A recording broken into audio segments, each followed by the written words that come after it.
noches, hermanos. ¿Qué tal? Bendiciones para todos. Hoy continuamos con nuestra lectura y nuestras reflexiones, ¿verdad?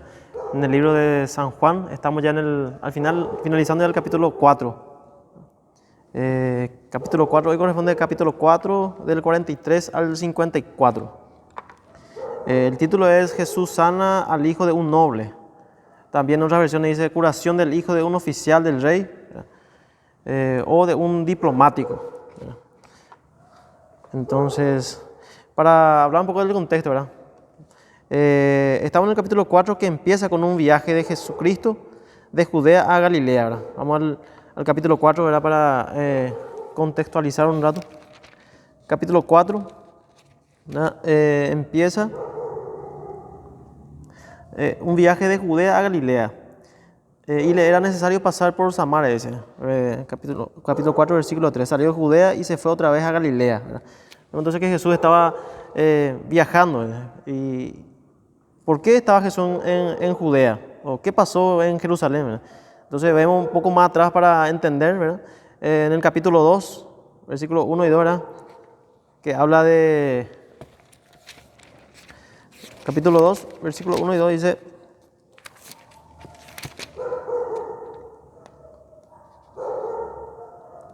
Al tercer día se hicieron unas bodas en Caná de Galilea y estaba allí la madre de Jesús y fueron también invitados a la boda de Jesús y sus discípulos. Entonces vemos que allí empieza todo, ¿verdad? Jesús estaba en Caná de Galilea en una boda, ¿verdad? Entonces de ahí continuamos en el capítulo 4, ¿verdad? En el versículo 13 dice, de ahí vemos que subió, dice, estaba cerca de la Pascua de los judíos y subió Jesús a Jerusalén, ¿verdad?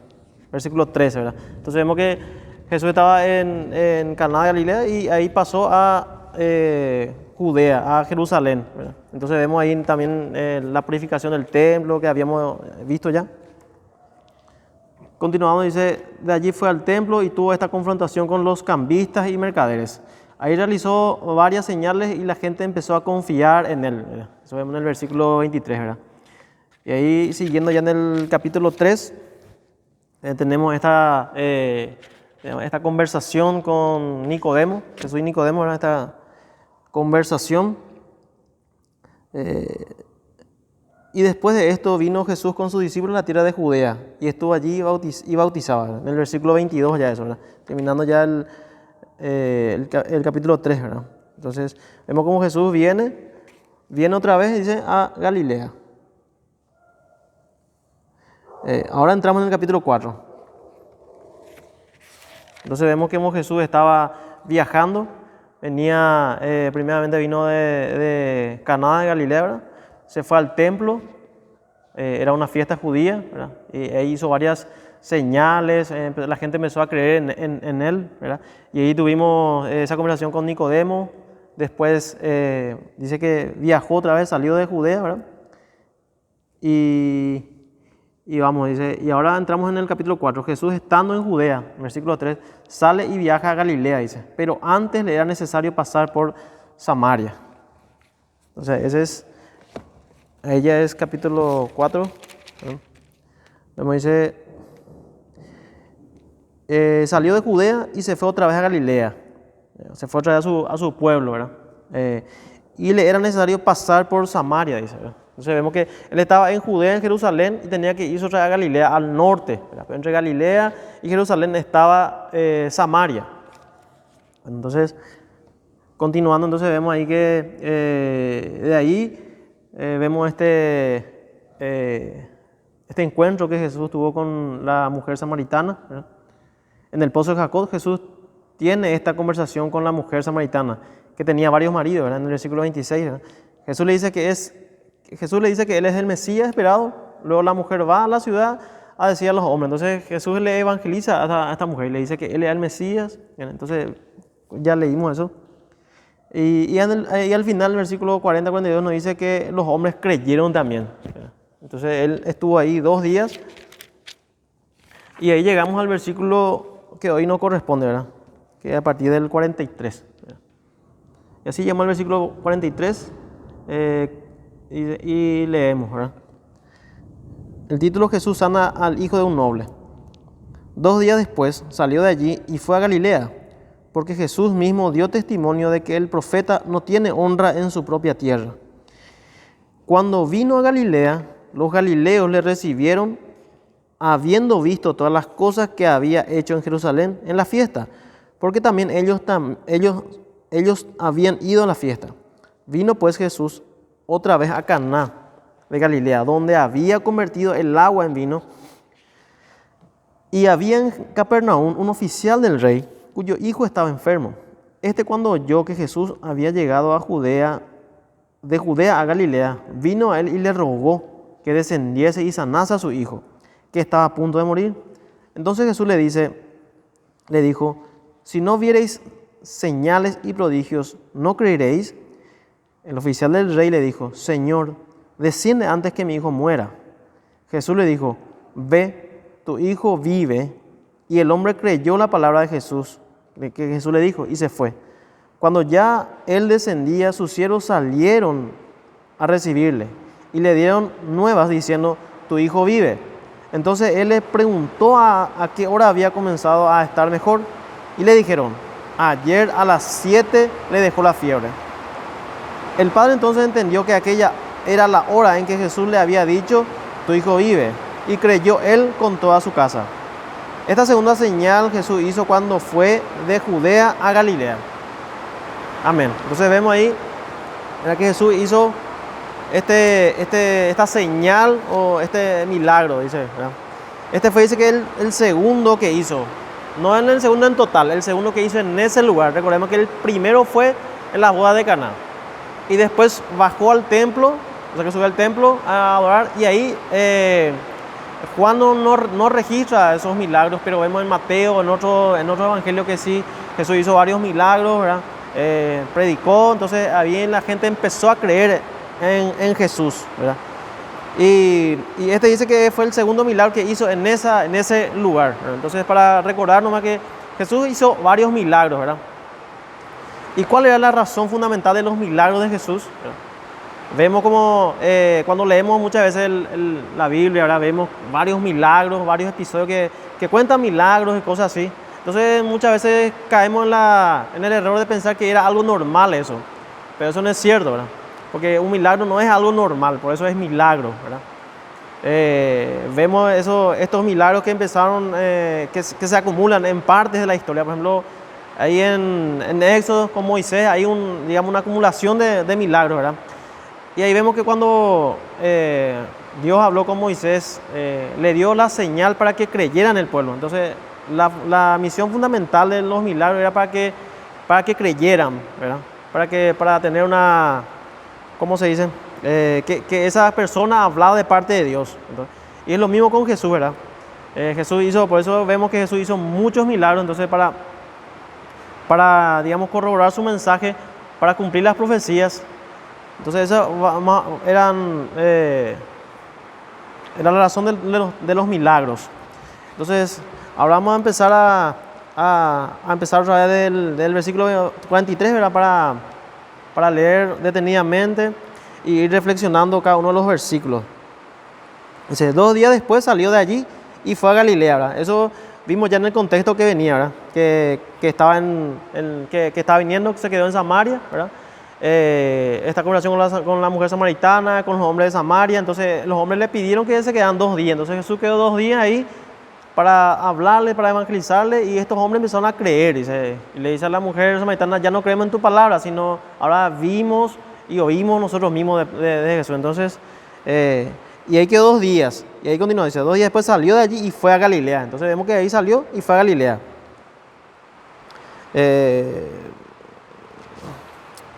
Versículo 44. Porque Jesús mismo dio testimonio de que el profeta no tiene honra en su propia tierra, ¿verdad? Este es un proverbio. También es citado en Mateo 13:57 y en Marcos 6:4, ¿verdad? Muestra también el contraste entre la respuesta de fe de los samaritanos. Vemos como los samaritanos sí creyeron en Jesús, ¿verdad? Pero ahí atrás, en el capítulo 2 más o menos, ¿verdad? Cuando Jesús estaba en su ciudad, en Caná, ¿verdad? Sus hermanos no creían en él, su gente no creían en él, ¿verdad? Después vino a Jerusalén, y ahí tampoco había mucha gente que no creía en él, pero cuando empezó a hacer los milagros, cuando empezó a evangelizar, entonces había ya gente que creía en él, ¿verdad? Entonces ese es el contraste que dice acá Jesús cuando le dice que el profeta no, ¿cómo es? Que, que el profeta no tiene honra en su propia tierra.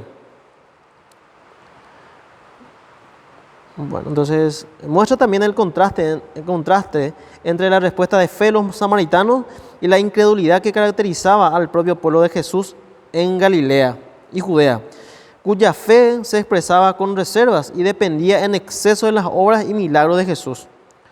Por el contrario, en Samaria Jesús había gozado de su primer éxito absoluto y libre de oposición. El corazón de su propio pueblo estaba cerrado a él y se mostraba receloso y duro. 45. Dice, cuando vino a Galilea, los galileos le recibieron, habiendo visto todas las cosas que había hecho en Jerusalén en la fiesta, porque también ellos habían ido. Bueno, es posible que el apóstol haya querido expresar una ironía, en especial si se tenía en cuenta el contexto inmediato del versículo 44 y 48. Dicho recibimiento fue motivado más bien por el deseo de satisfacer la curiosidad al ver los milagros que por una verdadera fe en Jesús como Mesías, tal como había sucedido en la fiesta. Entonces había mucha gente que venía más bien por curiosidad y no solamente por querer seguirle a Jesús, ¿verdad? 46. Vino pues Jesús otra vez a Caná de Galilea, donde había convertido el agua en vino, y había en Capernaum un oficial del rey cuyo hijo estaba enfermo. Entonces dice, la sagaz ironía en el versículo 45 cobra mayor valor al considerar el hecho de que Jesús acababa de realizar un milagro en la boda de Caná. En vez de responder con fe, pedía más, ¿verdad? El motivo de su bienvenida era en extremo equivocado, en Capernaum, ¿verdad? Capernaum, dice, esta ciudad está ubicada a unos 25 a 35 kilómetros al norte de Caná. El oficial del rey. El término griego significa oficial del rey, y lo más probable es que se trata de alguien con una vinculación oficial al servicio del rey Herodes Antipas, tetrarca de Galilea, desde el del año 4 a.C. hasta el 39 después de Cristo. Entonces vemos que este oficial o diplomático o noble, según la versión, ¿verdad?, era, digamos, de la corte del rey. O sea que, en el 47 dice, cuando oyó que Jesús había llegado a Judea, a Galilea, vino a él y le rogó que descendiese y sanase a su hijo que estaba a punto de morir. Dice. Entonces vemos que le rogó. El lenguaje aquí utilizado indica que rogó repetidas veces a Jesús para que sanara a su hijo. Su búsqueda de Jesús surgió de la desesperación, pero evidenciaba poco aprecio por quien él era. A la luz del versículo 46, parece que la motivación del noble se centraba más en la reputación de Jesús como hacedor de milagros que como Mesías, ¿verdad? Vemos que este noble, ¿verdad?, escuchó hablar de que Jesús hacía milagros, ¿verdad? Yo me imagino a este noble con su hijo enfermo ya habría recorrido médicos, curanderos, todo lo que podía, porque según el contexto acá, era alguien con, digamos, con poder adquisitivo, con dinero, con estatus, ¿verdad? En el 50 dice, Jesús le dijo, ve, tu hijo vive. Y el hombre creyó la palabra que Jesús le dijo y se fue. Tu hijo vive, dice. Jesús satisfizo las demandas de la incredulidad de los galileos al sanar al hijo del noble. Con esto reveló no solo su simpatía, sino su maravillosa gracia, a pesar de tratarse de una petición de milagro desprovisto de fe. Vemos que el noble no es que vino por fe de Jesús, sino el noble viene en estado desesperado, ya con el hijo enfermo. En el 52 dice, entonces él le preguntó a qué hora, 51, cuando ya él descendía, sus siervos salieron a recibirle y le dio nuevas diciendo, tu hijo vive. Entonces él le preguntó a qué hora había comenzado a estar mejor, y le dijeron, ayer a las 7 le dejó la fiebre. Bueno, entonces, era cerca de la 1 de la tarde, se calculaba desde el amanecer, dice. Aquella era la hora en la cual el hijo del noble había recibido sanidad correspondía con exactitud a aquella en la cual él había hablado con Jesús. Esto sirvió para fortalecer la fe del noble y como resultado toda su casa creyó, dice. Vemos al final, dice que el padre entonces entendió que aquella era la hora en que Jesús le había dicho, tu hijo vive, y creyó él con toda su casa. Dice. Creyó él, ahí recién creyó, él dice con toda su casa. Esta segunda señal hizo Jesús cuando fue de Judea a Galilea. Entonces, a mí me gustaría reflexionar un poquito más hablando al noble, ¿verdad? Al noble o al diplomático, varias reflexiones.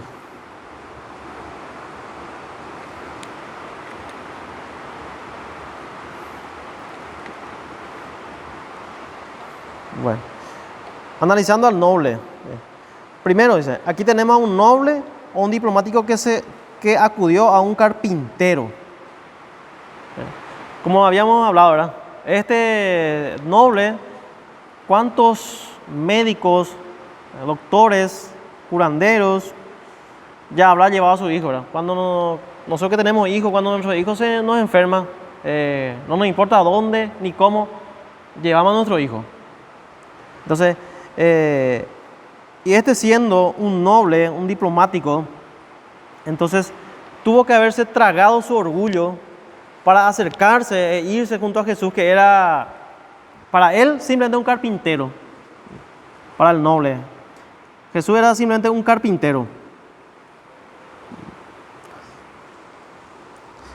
Dice, no se puede imaginar una historia más peregrina que la de un alto funcionario que recorre 25 o 35 kilómetros a toda prisa para pedirle un favor a un carpintero del pueblo. Lo primero y principal es que este aristócrata se tragó su orgullo.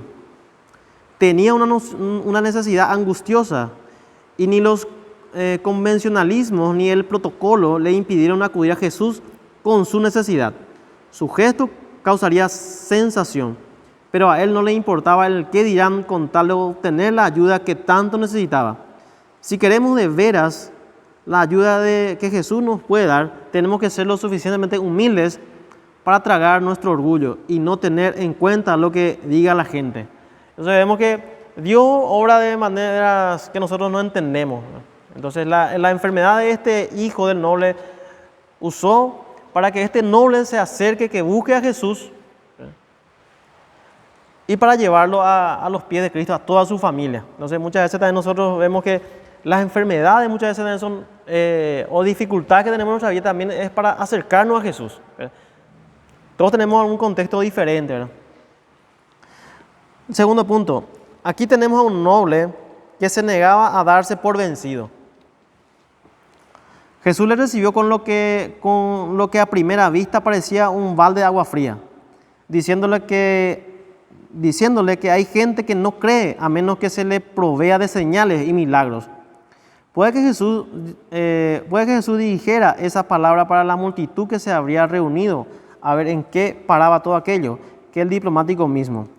Es probable que hubiera muchos curiosos, ¿verdad? Entonces vemos que, digamos, este proverbio que Jesús dijo no era necesariamente para el noble o este señor, ¿verdad?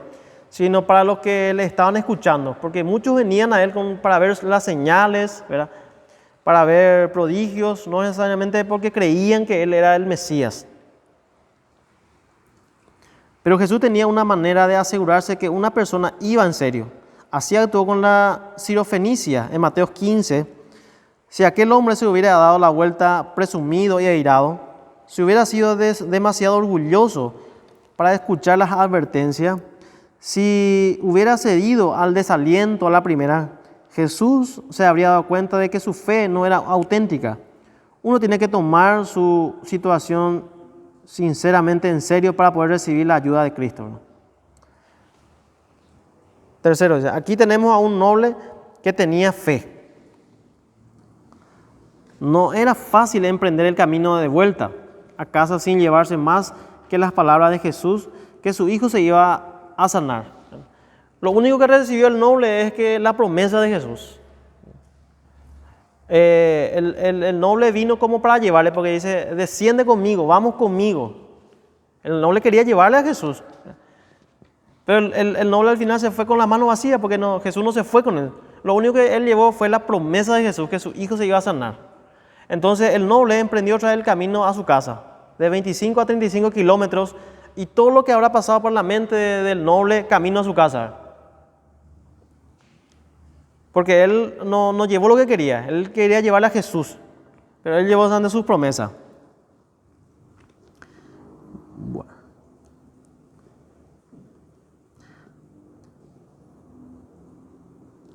Ahora se empieza a tomar en serio el poder del pensamiento y de la telepatía, y nadie negaría este milagro simplemente porque se realizó a distancia, pero tiene que haberle sido difícil al diplomático. Pero tenía la fe suficiente para recorrer otra vez los 35 kilómetros, no llevando nada más que la palabra de Jesús para confortarle el corazón.